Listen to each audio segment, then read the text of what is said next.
28শে ফেব্রুয়ারি 2025 অবশেষে প্রতীক্ষার অবসান হলো। তথাকথিত গণ অভ্যুত্থান থেকে উঠে আসা ছাত্র নেতাদের রাজনৈতিক দল আত্মপ্রকাশ করল, মানে ফের একবার তৈরি হলো কিংস পার্টি। যদিও কিংস পার্টি পোশাকি নামে তীব্র আপত্তি তুলেছে তথাকথিত ছাত্র নেতারা। এদিকে দেশের প্রধান উপদেষ্টা ডক্টর মোহাম্মদ ইউনূস তার মিথ্যের পাহাড়ে আরও এক মাইল ফলক ছুঁয়ে ফেললেন। গত ৩রা মার্চ বিবিসি বাংলাকে একটা সাক্ষাৎকার দিয়েছেন ইউনূস। সেখানে তিনি যা বলেছেন তা যে ডাহা মিথ্যে তা আবারও প্রমাণিত। আসুন ইউনূসের সাক্ষাৎকারের সামান্য কাঁটা ছেঁড়া করা যাক।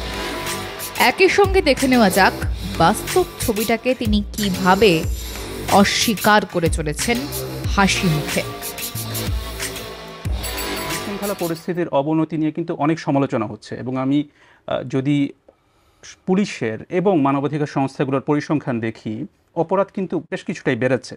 তো এটা আপনারা কেন নিয়ন্ত্রণ করতে পারছেন না? আপনি আস্থার কথা নিয়ে শুরু করেছিলেন, আমি আস্থাতে ফিরে যাই। দেশ বিদেশের আস্থা, তো দেশের মানুষের আস্থা আছে কিনা আমাদের উপরে, এটি হলো বড় কথা। আমার মনে হয় দেশের মানুষের আস্থা আমাদের উপরে আছে, বিপুল পরিমাণে আছে। কাজে সেটা হলো বড় প্রমাণ। আমরা কি করছি না করছি এগুলো খুচরো বিষয় আছে। আমরা খুচরো বিষয়ে এটাতে ভালো এটাতে মন্দ, কিছু ভালো কিছু মন্দ হতে থাকবে। এটা একটা জগৎ, যেটা অপরিচিত জগতের সঙ্গে আমরা এসছি। আমরা কোনো এক্সপার্ট এসে এখানে বসে নাই। আমরা এসছি যার যার জগৎ থেকে এসছি, নিজের মতো করে চেষ্টা করছি কিভাবে করতে পারি। তার মধ্যে ভুলভ্রান্তি হতে পারে, কিছু ভালো করেছে কিছু ভালো করতে পারিনি, এটা হতে পারে, এটা আমি অস্বীকার করছি না। মানে ভালো হয়নি কোনটা আপনার চোখে? কোনোটাই ভালো হয়নি সেই অর্থে। যত ইচ্ছা আমাদের ইচ্ছা তো অনেক, আমরা রাতারাতি দেশ পরিবর্তন করতে চাই, সেটা তো আমরা পারি। তাকে প্রশ্ন করা হয় বাংলাদেশের আইন শৃঙ্খলা নিয়ে। সেখানে তিনি কথার আয়নাবাজি করে স্বীকার করে ফেললেন গত 7 মাসে বাংলাদেশে কোনো কিছুই ভালো হয়নি। সাংবাদিক ফের একবার ঘুরে ফিরে তাকে একই প্রশ্ন করেন। ইউনূস বলেন, বাংলাদেশে যে পরিমাণ আইন শৃঙ্খলার অবনতি হয়েছে সে বিষয়ে সরকার ঠিক কী পদক্ষেপ নিতে চাইছে। তখন তার উত্তরে ইউনূস 180 ডিগ্রি ডিগবাজি খেয়ে বলেন, দেশে অপরাধের মাত্রা বাড়েইনি। আমি যদি সাম্প্রতিক পরিসংখ্যানের কথা বলি, যে গত বছরের এই সময় থেকে অপরাধের পরিমাণ রাস্তাঘাটে, যেমন আমি তো হিসাব নিচ্ছি, কোনো অপরাধের পরিমাণ মোটেই বাড়েনি। আমি যদি আগের মতোই হয়েছে। আমি যদি একটা পরিসংখ্যান আপনাকে দিই, গত 6 মাসে বিচার হবে না, সমস্ত কিছু নিয়ে আসতে হবে। মানে গত 6 মাসে ডাকাতির সংখ্যা 50% বেড়েছে। এটা হচ্ছে পুলিশের পরিসংখ্যান অনুযায়ী, সেটা আমি বলছি। মানে হয়তোবা পরিসংখ্যান বিভিন্ন হতে পারে, কিন্তু এটা আছে এবং হচ্ছে সেটা আমরা দেখতে পাচ্ছি। তো এটা নিয়ন্ত্রণের ক্ষেত্রে সমস্যাটা কোথায় করছি আমরা? সমস্যা আপনিও জানেন, আমিও জানি। প্রথম দিকে সমস্যা ছিল যে পুলিশ বাহিনী যাকে দিয়ে আমরা কাজ করাচ্ছিলাম তারা ভয়ে রাস্তায় নামছিল না, কারণ 2 দিন আগে তারা এদেরকে গুলি করেছে। কাজে মানুষ দেখলেই সে ভয় পায়। কাজে তাকে ঠিক করতে করতে আমাদের কয়েক মাস চলে গেছে। কথায় বলে মানুষের 2টো হাত, কিন্তু ইউনূস সাহেবের আরও একটি বড় হাত রয়েছে, সেটা হলো অজুহাত। আর এমন সেই হাত, তা দেখে গোটা বিশ্ববাসী যখন হাসে তখন বাংলাদেশের মানুষ কাঁদতে বাধ্য হন। ইউনূসের মিথ্যের ঝুড়িতে আরও উপকরণ রয়েছে। গত 8 মাসে অন্তর্বর্তী সরকার সমস্ত ক্ষেত্রে ডাহা ফেল করেছে।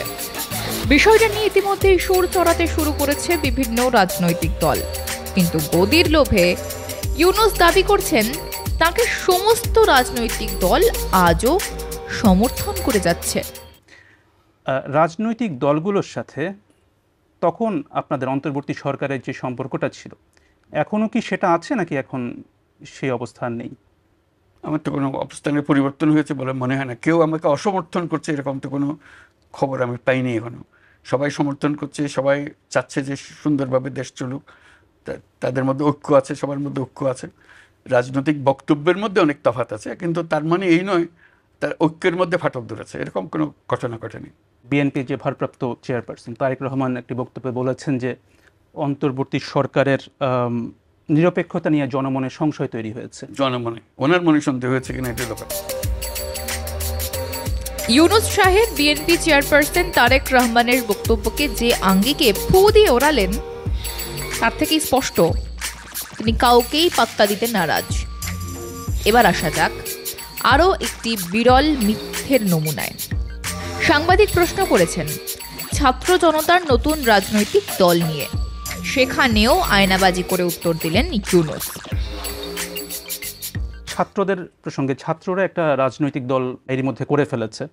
সে বিষয়ে কয়েকটি রাজনৈতিক দল, বিশেষ করে বিএনপির পক্ষ থেকে বলা হয়েছে যে একটা অভিযোগ করা হয়েছে সরকার এখানে তাদেরকে সহায়তা করছে। সরকার কি সহায়তা করছে তাদেরকে বা করেছে? সরকার কোনো সহায়তা করে না। 3 জন ছাত্র প্রতিনিধি ছিল সরকারের ভেতরে, যিনি রাজনীতি মনস্থির করেছেন তিনি সরকার থেকে ইস্তফা দিয়ে চলে গেছেন। উনি প্রাইভেট সিটিজেন হিসেবে রাজনীতি করবেন, এর কার বাধা দেওয়ার কি আছে? সরকারের 3 জন ছাত্র প্রতিনিধি ছিলেন, তার মধ্যে একজন নাহিদ ইসলাম পদত্যাগ করে এবং নতুন রাজনৈতিক দলে আহ্বায়ক পদে বসেন। কিন্তু আসিফ মাহমুদ এবং মাহফুজ আলম এখনো ক্ষমতায় থেকে গিয়েছেন। ইউনূস যেটা বোঝানোর চেষ্টা করলেন সেটা হচ্ছে নাহিদ বাদে বাকি 2 উপদেষ্টা রাজনীতিতে থাকছেন না। কিন্তু মাসখানেক আগেই আপনারা দেখেছেন মাহফুজ আলম কিভাবে উপদেষ্টা পদে থেকে রাজনৈতিক বক্তব্য দিয়েছিলেন। বাংলাদেশে সেনা শাসন আসার কোনো প্রেক্ষিত নেই। 111 চাই না, 111 নিয়ে নিচে ভয় পাওয়ার কিছু নেই। আমরা সংস্কারের কাজের কথা বলছি। অলরেডি অনেকগুলো কমিশন সংস্কারের প্রস্তাবনা প্রস্তুত করেছেন। খুব শীঘ্রই রাজনৈতিক দলগুলোর সাথে ঐকমত্যের ভিত্তিতে আমরা যে সংস্কার না করলেই নয়, নির্বাচনের পূর্বে সে সকল সংস্কার করতে চাই। এবং এই সংস্কারগুলো মুখের বুলি নয়, বরং শেখ হাসিনা যে প্রতিষ্ঠানগুলো ধ্বংস করে দিয়েছেন, যে প্রতিষ্ঠানগুলো ধ্বংস করার কারণে আমাদের মা বোনেরা গুম দর্শনের শিকার হয়েছেন, বাচ্চারা গুমের শিকার হয়েছে, আমাদের বিএনপি জামাত থেকে শুরু করে বিভিন্ন রাজনৈতিক দলের নেতৃবৃন্দ আক্রমণের শিকার হয়েছেন, আহত হয়েছেন, পঙ্গু হয়েছেন, জেলবন্দী হয়েছেন।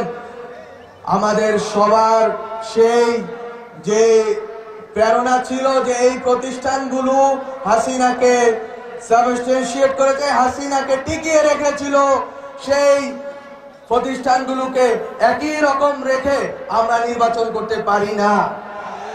আমাদের নির্বাচন করার আগে অবশ্যই হাসিনার এই প্রতিষ্ঠানে হাসিনার যে দালালরা আছে, ফেসিবাদের যে দালালরা আছে, তাদেরকে উৎখাত করেই এবং খুনিদের বিচার করে আমাদেরকে নির্বাচনের দিকে এগোতে হবে।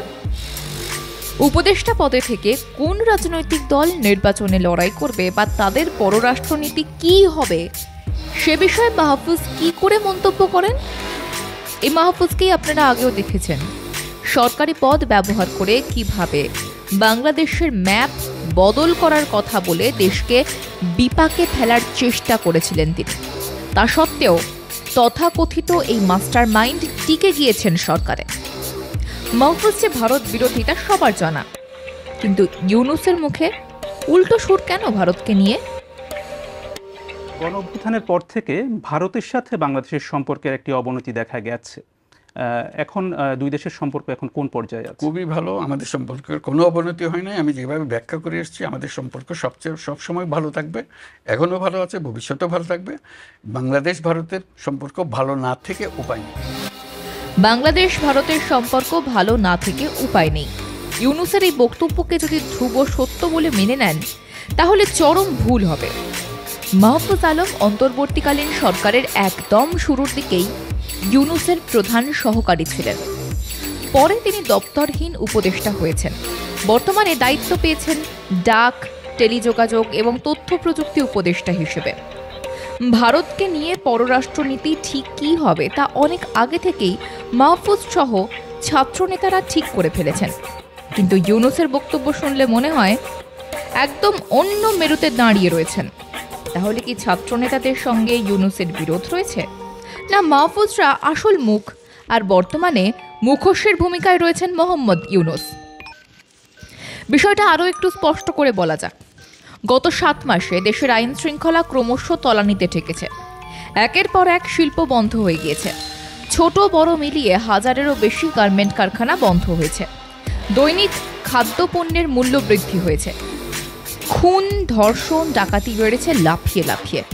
পাশাপাশি বিদেশি মুদ্রার ভান্ডার কমতে শুরু করেছে। উল্টো দিকে সরকার আয়করের পরিমাণ লাগাম ছাড়া হারে বাড়িয়েছে। ইউনূস ক্ষমতায় বসার পরেই নিজের গ্রামীণ ব্যাংক ও ট্রাস্টের 666 কোটি টাকার কর মুকুব করিয়ে নিয়েছেন। আর চাঁদাবাজি, তার কথা না বলাই ভালো।